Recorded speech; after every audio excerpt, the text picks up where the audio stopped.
Welcome to the Explainer.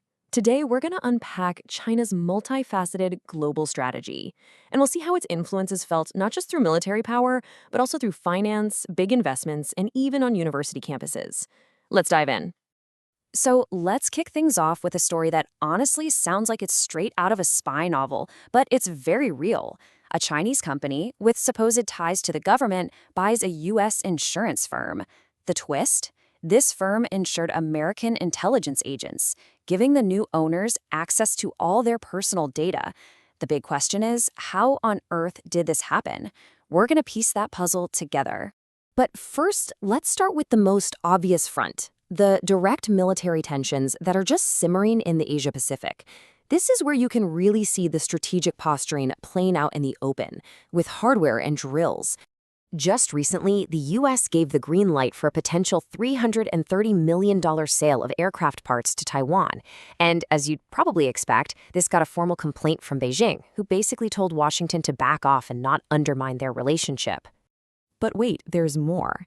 That sale was actually just one piece of a much larger package that also threw in a $700 million air defense missile system. So when you do the math, the total recent sales to Taiwan shot past $1 billion. That is a significant boost to the island's defense. And, Taiwan isn't the only one getting ready. With all the tension in the region, the Philippines is running these huge anti-invasion drills in the South China Sea. And we're not talking about small exercises here. This involves 2,000 soldiers, plus their national police and Coast Guard.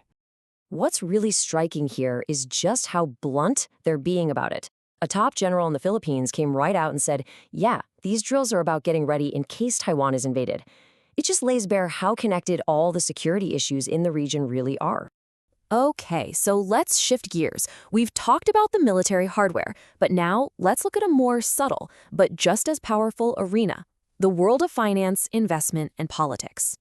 This is where influence can be used far, far away from any battlefield. All right, let's circle back to that wild story from the beginning. This timeline really lays it all out.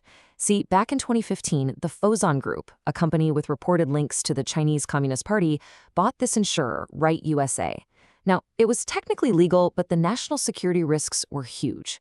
This deal was actually one of the things that pushed the U.S. to toughen up its foreign investment laws, which eventually led to an investigation that forced the company to be sold back to American owners. And the group that made that happen was this one, CIFUS. Think of the Committee on Foreign Investment in the United States as the government's official watchdog. Their whole job is to look at deals like this one and figure out if they're a threat to national security. In this case, they had to step in after the fact. And this isn't just a U.S. story. Hop across the pond to the United Kingdom, where a watchdog group uncovered this massive $553 million funding operation. They alleged that a British billionaire's foundation was funneling money to left-wing groups in the U.S. that had ties to the Chinese government. This is just a perfect example of how sometimes all you have to do is shine a light on something. So you had this foundation, started by Sir Christopher Hahn, and it was funding these groups.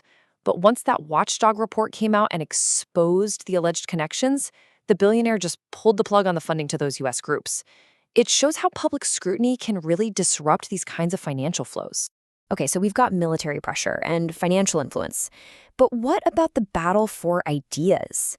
This influence goes beyond money and into academia, which is where global narratives get shaped and really important research happens.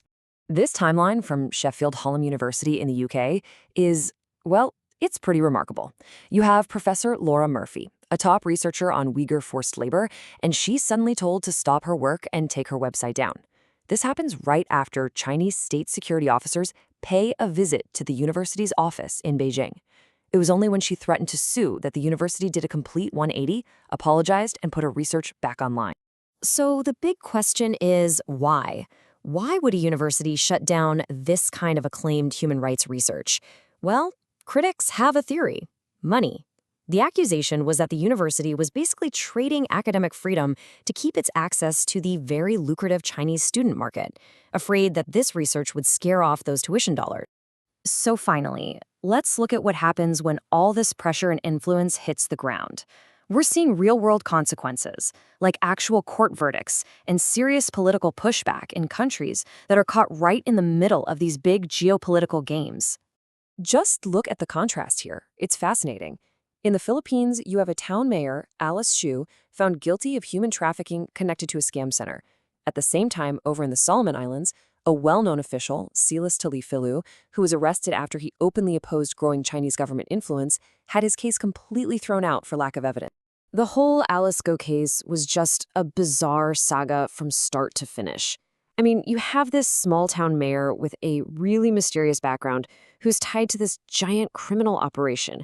She gives conflicting stories to Parliament, then disappears, gets caught in Indonesia, and now she's been convicted. It's a dramatic end to a very strange story. But then you have this other case, and it's a completely different story. The dismissal of the charges against Silas Talifilu is being seen by a lot of people as a huge win for those pushing back against outside pressure in the Pacific. He was a very vocal critic of his government's turn towards Beijing, so for him to be cleared, that's a really big deal for that movement. So let's just pull all these threads together for a second. We've seen military posturing and billion-dollar arms deals, secret financial operations, pressure on academic freedom, and these high-stakes legal battles. The most important thing to remember is that these are not isolated incidents. They're all different pieces of a much bigger, interconnected global strategy. And this all brings us to the core challenge, really. Every country tries to project influence. That's nothing new. But there's a line. And all the events we've looked at today force us to ask a really tough question. In our incredibly connected world, where does influence end? And where does interference begin?